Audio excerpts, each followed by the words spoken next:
கர்த்தருக்கு ஸ்தோத்திரம். தேவனுக்கு மகிமை உண்டாவதாக. ஆண்டவரும் இரட்சகருமான இயேசு கிறிஸ்துவின் நாமத்தில் உங்கள் யாவருக்கும் என் அன்பின் வாழ்த்துக்களை தெரிவித்துக் கொள்கிறேன். இந்த மாத வாக்குத்தத்த செய்தியை வழங்குவதற்காக நம் மத்தியில் அருமை இரட்சகர் இயேசு கிறிஸ்து திருச்சபையின் போதகர் பேராயர் டாக்டர் ஜே மகேஷ் அவர்கள் வந்திருக்கிறாங்க. அவர்கள் உங்களுக்காக தேவ செய்தியை வழங்குவார்.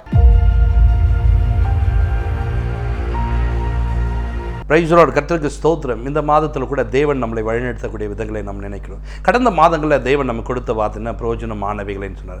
இந்த மாதத்தில் தேவன் நமக்கு கொடுக்குற வார்த்தைகளை நாம் பிடித்துக்கொள்ள வேண்டும். நம்முடைய வாழ்க்கையில் நம்ம எதையோ ஆசைப்படுகிறோம், எதோ வேண்டும் என்று நினைக்கிறோம். நம்முடைய வாழ்க்கையில் நிறைய காரியங்கள் இல்லாமல் போகுது. ஆனால் கர்த்தர் சொல்கிறார், இந்த மாதத்தில் அதை நான் உனக்கு தருவேன் என்று சொல்கிறான். அதை நான் உனக்கு தருவேன், நீ விரும்புதான் நான் என்ன பண்ண போகிறேன், தரப்போகிறேன். அவங்க தரணும்னா நீங்கள் அவரோடு கூட இருக்க வேண்டும், அவரை நோக்கி பார்க்கிற ஜனமாக இருக்க வேண்டும், அவரோடு கூட பழகிற ஜனமாக இருக்க வேண்டும், அவருடைய அன்பிலே நிலைத்திற்குள்ளாய் மாற வேண்டும். அப்பொழுதுதான் அவருடைய காரியங்களை நீங்கள் பெற்றுக்கொள்ள முடியும்.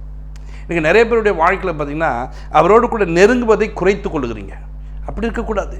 நெருக்கத்தை விடாத சூழ்நிலை நெருக்கமாக இருக்கும், பிரச்சனை உண்டாகும். உன் கூட இருக்கவங்களாம் உனக்கு விரோதமாக செயல்படும் போது என்ன இப்படி நடக்குது, ஏன் இப்படி வாழ்க்கை போகுது அப்படின்னு நீங்கள் நினைக்காதீங்க. என் கூட ஒரு தெய்வம் வரேன்னு சொன்னார், என்னை நடத்துகிறேன்னு சொன்னார், அவரை நான் நோக்கி பார்க்க போகிறேன், அவர் நிச்சயமாக எனக்கு உதவி செய்வார், அவர் என் தேவையை சந்திப்பார்னு சொல்லிட்டு அவரை நோக்கி பார்க்க வேண்டும். ஆபிரகாம் கூட பார்த்தீங்கன்னா லோத்து என்றவர் வந்தார். இந்த லோத்து பாருங்க வரும்போது ரெண்டு பேருக்கும் ஒரு பெரிய ஆசீர்வாதம் உள்ளவராய் மாட்டாங்க. இப்போ லோத்து ஆபிரகாம் ஆஸ்வதித்தது போலே லோத்து ஆஸ்வதிக்கப்பட்டார். இப்போ இவருடைய மந்தமைப்பிற்கும் அவருடைய மந்தமைப்பிற்கும் ஒரு சின்ன ஒரு தகராது. அந்த காரியங்கள் நிமித்தமாக என்ன பண்ணுறது, நம்ம பிரச்சனை வேண்டாம், நீ எந்த பக்கம் போறியோ அந்த பக்கம் போ, உனக்கு எது வேணுமோ அதை எடுத்துக்கோ அப்படி என்று சொல்லும்போது அவர் நல்ல இடங்களை எடுத்துக்கொண்டு அவர் கடந்து போகிறவராய் காணப்படுகிறார். இவர் பாருங்க தன்னோடு கூட வந்த தேவனை நோக்கி பார்க்கிறார். இன்னைக்கு அநேகருடைய வாழ்க்கையில் அப்படி பார்ப்பது இல்லை, அப்படி பார்க்க மாட்டுகிறோம். எதை பார்க்குறோம் பாருங்க, அதை எடுத்துக்கினாங்க பாருங்க, அதை எடுத்துக்கினாங்க பாருங்க, அது எங்களுக்கு தாங்க, அது எனக்குரியது தாங்க, அதை எடுத்துனாங்க.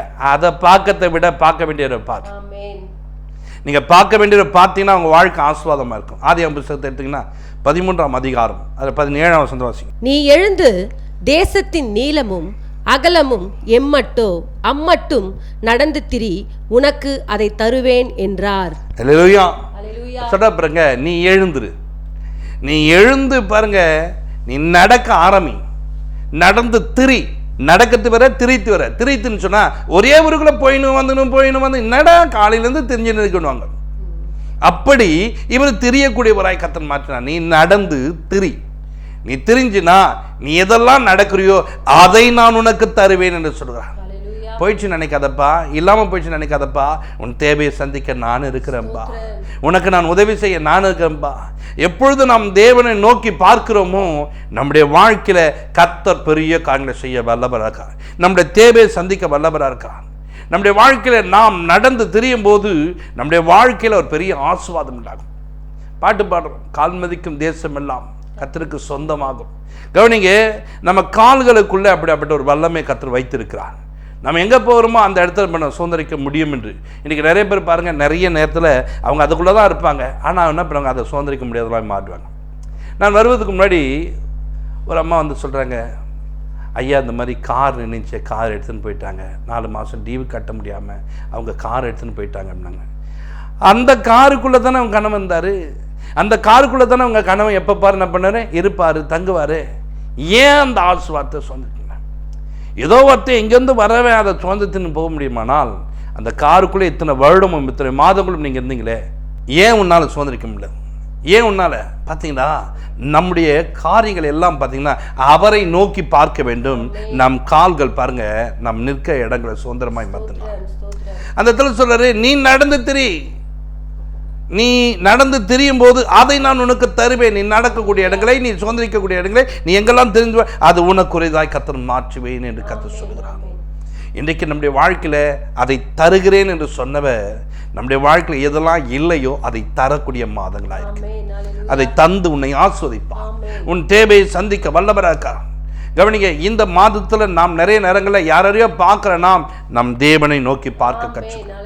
நம்முடைய தேவனோடு கூட உறவு வைத்துக் கொள்ளணும். அவர் நமக்கு வேண்டியதை தரக்கூடியவராக இருக்கிறார். கர்த்தர் நன்மையானதை தருவார். பார்த்தீங்களா? பார்க்க வேண்டிய பார்த்தீங்கன்னா நன்மை உனக்கு வந்துடும். உன் வாழ்க்கையில் இன்னைக்கு எதை பெற்றுக்கொள்ற? வியாதியை பெற்றுக்கொள்ற, பலவீனங்களை பெற்றுக்கொள்ற. நிறைய பேருடைய வாழ்க்கையில் வறுமையும் கடனும் உள்ள உட்காந்துச்சு. ஆனால் நம்முடைய தேவன் எதை தெரியுமா? நன்மையை தருகிற தேவனாக இருக்கிறார். நன்மை நம்முடைய வாழ்க்கையில் உண்டாகும். அந்த நன்மையை நாம் பெற்றுக்கொள்ள நம்முடைய பார்வை தேவனை நோக்கி பார்க்க வேண்டும். இந்த மாதங்களில் நாம் தேவனை அதிகமாக நோக்கி பார்க்கறாய் மாற வேண்டும். பாருங்கள், ஒவ்வொரு மாதமும் அப்படி தாங்க பார்த்துன்னு இருக்கேன். கவனிச்சிங்களா? இத்தனை மாதம் எப்படி பார்வை எடுத்துனுப்பேன், எப்படி பார்வை எடுத்துருப்பேன், எப்படி பார்த்துனுப்பேன். இந்த பார்வை கொஞ்சம் எப்படி பாருங்க. அப்பா உம்மை நோக்கி நான் கூப்பிட்றேன்ப்பா, நீர் எனக்கு உதவி செய்ய மாட்டேறே. இத்தனை தேவைகளோடு இருக்கும். ஆனால் இவ்வளோ நேரம் அப்புறம் அது எனக்கு கிடைக்கவே மாட்டேங்குது, இது எனக்கு கிடைக்க மாட்டேங்குது. இப்படி பார்வை பார்த்துருந்தோம்.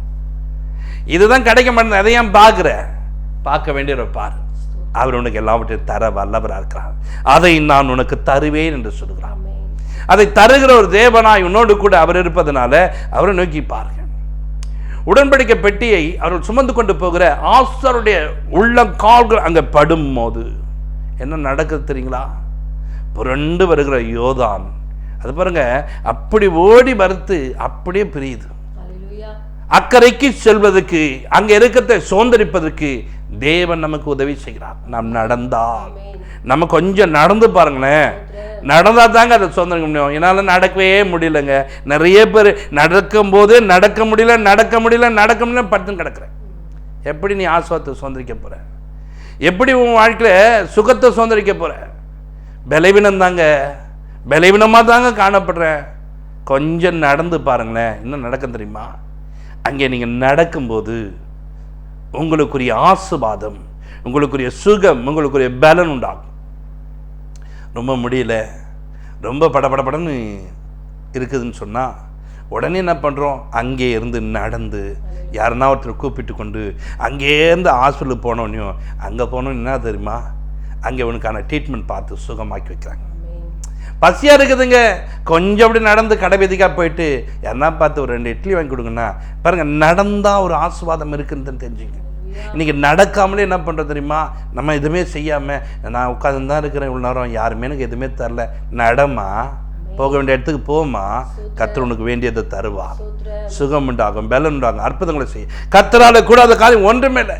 இவர்களை ஆண்டவர் நடக்க சொன்னால் நடக்கிறார்கள். உள்ளங்கால் அங்கே பட்ட மாத்திரத்தில் கரை புரண்டு வந்து அப்படியே ஸ்டாப், உள்ள கடந்து போகிறவர்களாய் போனார்கள். அக்கறையை என்ன பண்ணுறாங்க? சுதந்திரிக்கலாய் மாறினார்கள். இன்றைக்கு நீ நடக்க வேண்டிய பயணத்தினர், நடையை தடுக்கக்கூடிய மனிதர்கள் காணப்படுவார்கள். நீ என்ன பண்ணக்கூடாது? சோர்ந்து போயிடக்கூடாது. அதை நான் பெற்றுக்கொள்ள வேண்டும்னா நான் என்ன பண்ணணும்? நடக்க வேண்டியதை நடக்கணும், பார்க்க வேண்டியதை பார்க்கணும், கவனிக்க வேண்டிய விஷயத்தை கவனிக்கணும். அப்போ தான் பெற்றுக்கொண்டு வர முடியும். எலிசாவை பாருங்கள், இவர் சொல்ற இங்கே இரு, எலியா சொல்ற இங்கே இரு. இல்லை நான் நடந்து வருவேன், நான் நடப்பேன். நடக்கக்கூடியவராய் மாறினார். பாருங்க, யார் என்ன பேசினாலும், யார் தான் என்ன பேச்சு கொடுத்தாலும் அதை கவனிக்காமல் அவர் நடக்க வேண்டிய வழியிலே நடக்க ஆரம்பித்தார்.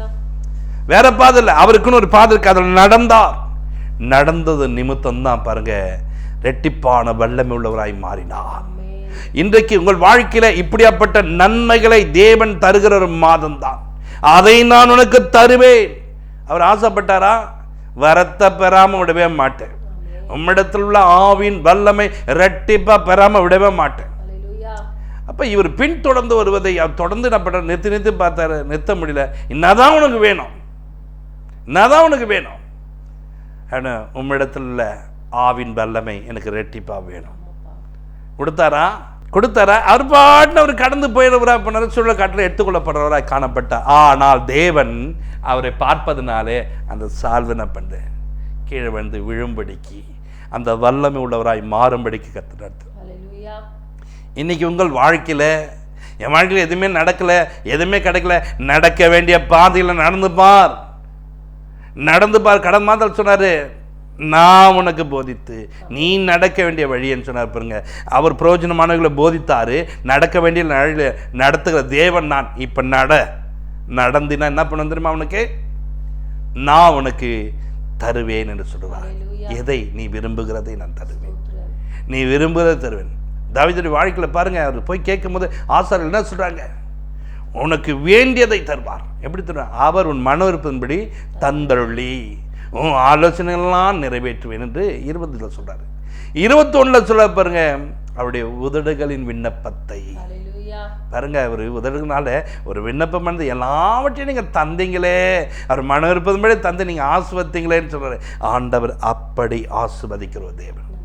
அப்போ உனக்கு தரக்கூடிய மாதம். இந்த மாதத்தில் தருகிற காரியங்களை நீங்கள் பெற்றுக்கொண்டு தேவனுக்கு பிரியமாய் சாட்சியாய் வாழ கற்றுக்கொள். அதே 13ஆம் அதிகாரத்தில் 15ஆம் வசனம் வாசிக்கும். நீ பார்க்கிற இந்த பூமி முழுவதையும் நான் உனக்கும் உன் சந்ததிக்கும் என்றைக்கும் இருக்கும்படி கொடுத்து. கவனிங்க, நீ பார்க்கிற பத்தியா, இதுல நீ நடந்து திரிவாயானால் இதை நான் உனக்கு மாத்திரல, நீ பார்க்கிற இந்த பூமியை உனக்கும் உன் சந்ததிகளுக்கும் தருவேன். நீ கொஞ்சம் ஸ்டெப் எடுத்து வைப்பா, நீ கொஞ்சம் என்ன பண்ண தேவன் நோக்கி பாருப்பா, நீ கொஞ்சம் தேவனோடு கூட நெருங்கி பாரு. உன் பிள்ளை மாத்திரல, உன் பேர பிள்ளை மாத்திரல, உனக்கு உண்டானவர்கள் எல்லாம் வந்து ஆசீர்வாதத்தை சுதந்திரிக்க தேவன் ஆசீர்வதிக்கக்கூடிய தேவனா இருக்கிறார். உன்னை வழிநடத்தக்கூடிய தேவனா இருக்கிறார். உன் தேவையை சந்திக்கிற தெய்வமா இருக்கிறார். உன் குறைவுகளை மாற்றக்கூடிய தேவனா இருக்கிறார். உனக்கு நன்மை செய்ய அவர் காத்து கொண்டிருக்கிறார். இப்ப பாருங்க, அப்படி இவர் நடந்து திரிந்ததெல்லாம் கர்த்தர் கொடுத்திருந்தார். ஒரு நாள் இந்த ஜனங்கள் அடிமைப்பட்டு இருக்கும் போது இவர்களை அங்கே கொண்டு போய் சேர்க்க வேண்டும் தேவனுடைய ஆசை. அங்கே போய் பார்க்க சொன்னாங்க. அந்த தென்புறமாய் போனாங்களே பாருங்க, அந்த கானான் தேசத்துக்குள்ள. அங்கே பாருங்க எவ்வளோ செழிப்பான ஒரு இடமாய் காணப்படுது, எவ்வளோ செழிப்பை கர்த்தர் வைத்திருக்கிறார். அங்கே இருக்கிறவங்கலாம் பாருங்க கொழுத்து போனவர்களை போல காணப்படுகிறாங்க. ஒரு திராட்சை பறிக்கும் காலங்க போய் பாருங்கன்னு சொன்னாங்க. அந்த திராட்சை பழத்தை போய் பார்த்தா 2 பேர் தூக்கிட்டு போறாங்க. நாங்கள் இவ்வளோ பெருசாங்க. அவர் நடந்து திரிந்த இடம் ஒரு பெரிய ஆசீர்வாதத்துக்குரியதாய் மாறி. எப்படியாப்பட்டதை தந்தா தெரியுமா? அவர் சந்ததிக்கு அவர் இருக்கும்போது கொஞ்சங்க, அவருடைய சந்ததி வரும்போது அதை விட பெரியதாய் கர்த்தர் மாற்றுகிறார். 2 பேர் சுமந்து கொண்டு வருகிறார்கள். அப்படியாப்பட்ட ஆசீர்வாதங்களை தேவன் கொடுத்திருக்கிறார். இந்த மாதத்தில் அப்படியாப்பட்ட ஆசீர்வாதத்தை தான் தேவன் வைத்திருக்கார். அதை நான் உனக்கு தருவேன். நான் சும்மா விட மாட்டேன், உனக்கு நான் தருவேன் என்று சொன்னார். பாருங்க, என்கிட்ட எல்லாத்தையும் பிடின்னு போயிட்டாங்க. லோத்து கூட இருந்தாங்க, என் கூட தாங்க. நான் திடீர்னு அவன் பாருங்க எல்லாத்தையும் கூப்பிட்டு போய் நான் வெறுமையாக உட்காந்துட்டேங்க. எல்லாம் அங்கே எங்களுக்கு அது எனக்கு ஒரு எத்தாங்க, இது எனக்கு ஒரு எத்தாங்க அப்படின்னு புலம்பி கொண்டு இருக்கிறாத உன் தேவன் நோக்கி பார்த்தா உனக்கு வேண்டியதை கொடுப்பார். நான் நடந்து சுற்றி வந்த எல்லாமே எனக்கு ஒரு இதாக மாற்றிருக்கிறார். நான் இந்த இடத்துல போனேன், வெறுமையாக போயிட்டு வரலங்க. நான் அந்த தேவைக்காக போனேன். நான் போயிட்டு போயிட்டு போயிட்டு போயிட்டு போயிட்டு வரேன், எனக்கு எதுவுமே கிடைக்கல நினைக்காத. தேவனை நோக்கி பார். அப்பா, நான் நடக்க போறேன், நீர் என்ன ஆசீர்வதிங்க, எனக்கு தருவேன்னு சொன்னீங்களே, தாங்காண்டவர்னு சொல்லிட்டு நீ கடந்து போய் பாரு. கர்த்தர் உன்னை கொண்டு ஒரு பெரிய காரியங்களை செய்வார். நீ கடந்து போகும்போது கர்த்தர் உன் தேவையை சந்திக்கிற தேவனா இருக்க. நீ கடந்து போகும்போது கர்த்தர் உன்னோடு கூட பலத்த காரியங்களை செய்வார். உன்னை வெறுமையான் போய மாட்டாரு, உன்னை அவர் ஆசீர்வதிப்பா, உன் தேவையை சந்திப்பா, உன் நெருக்கத்தை மாற்றுவா, உன் கண்ணீரை துடைக்கிற ஒரு தேவனாய் இருக்கிறார். அதனால என்ன பண்ணுங்க, தேவன் நோக்கி பாருங்க. தேவன் உங்களை ஆசீர்வதிக்க வல்லவராக இருக்கிறார். ஜெபிப்போம். ஸ்தோத்திரம் ஆண்டவரே, மகா இரக்கமும் கிருபை நிறைந்த எங்கள் அன்பின் தகப்பனே. ஆண்டவரே, இந்த நாளில் நாங்கள் கேட்ட வார்த்தைகளுக்காய் உமக்கு நன்றி தகப்பனே. அப்பா, இந்த புதிய மாதத்தில் ஆண்டவரே நீர் கொடுத்த நல் வார்த்தைக்காய் உமக்கு நன்றி ஆண்டவரே தகப்பனே. நீ எம்மட்டும் நடந்து திரியிறோ அப்பா, அது எல்லாம் உனக்கு தருவேன் என்று சொன்ன தேவன் ஆண்டவரே. இந்த மாதத்தில் கர்த்தாவே உம்முடைய பிள்ளைகள் ஆண்டவரே எதெல்லாம் எதிர்பார்த்து அப்பா தேவனை நோக்கி முறையிட்டு கொண்டிருக்கிறாங்களோ, எங்கெங்கெல்லாம் நடந்து திரிந்து ஆண்டவரே அப்பா எங்கெல்லாம் தகப்பனே தேவனுடைய வார்த்தைகளை வைத்துக் கொண்டிருக்கிறாங்களோ அந்த இடங்கள் எல்லாம் ஒரு ஆசீர்வாதம் உண்டாகட்டும். அன்றைக்கு ஆபிரகாமை ஆசீர்வதித்த தேவனையா ஆண்டவரே, இன்றைக்கு எங்கள் ஒவ்வொருவரையும் கர்த்தர் தாமே ஆசீர்வதித்து நீர் உயர்த்த போதற்காய் ஸ்தோத்திரம் கர்த்தாவே. அப்பா, எனக்கு தருவேன் என்று சொன்ன தேவன் அப்பா, என்னென்ன காரியங்களை ஜனங்கள் குறைவுபட்டு காணப்பட்டு கொண்டிருக்கிறாங்களோ அந்த குறைவுகள் எல்லாவற்றிலும் கர்த்தர் ஆண்டவரே இந்த புதிய மாதத்துல ஆண்டவரே அப்பா நீர் புதிய ஆசீர்வாதங்களை கொடுத்து நீர் ஆசீர்வதிக்க போதற்காய் ஸ்தோத்திரம் அப்பா. என் ஜனம் ஒருபோதும் வெட்கப்பட்டு போனதில்லைன்னு சொன்னீங்களேப்பா அப்பா, ஒருவரும் வெட்கப்பட்டு போகாதபடிக்கு அப்பா நீர் கொடுப்பேன் என்று சொன்ன ஒவ்வொரு காரியங்களை கொடுத்து ஆசீர்வதித்து உயர்த்த போதற்காய் ஸ்தோத்திரம் ஐயா. தேவனுடைய கரம் ஒவ்வொரு பிள்ளைகளோடு கூட இருக்கட்டும். ஆவியானவரே வழி நடத்தும். இயேசுவின் மூலமாய் ஜெபிக்கிறோம் எங்கள் ஜீவன் நல்ல பிதாவே. ஆமென். God bless you.